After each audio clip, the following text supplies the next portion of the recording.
मकर संक्रांतीनिमित्त नाशिकच्या गोदा घाटावर भाविकांची प्रचंड गर्दी होत असल्याचं बघायला मिळत आहे।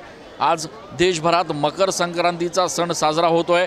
आजच्याच दिवशी सूर्य मकर राशीमध्ये प्रवेश करणार आहे आणि या संपूर्ण घटनेला धार्मिक अनन्यसाधारण महत्त्व आहे।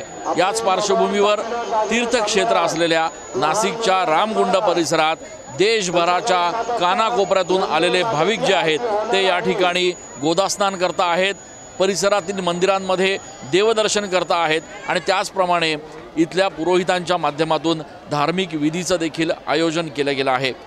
गोदा घाट परिसर हा भाविकांनी पूर्णपणे फुलून गेलेला आहे।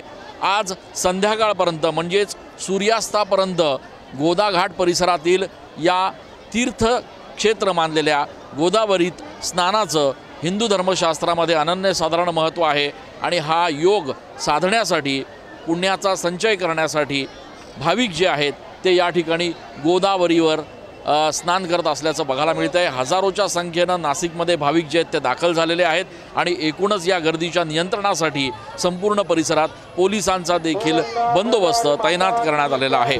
कॅमेरा पर्सन प्रसादसह मी चंदन पूजाधिकारी TV9 मराठी।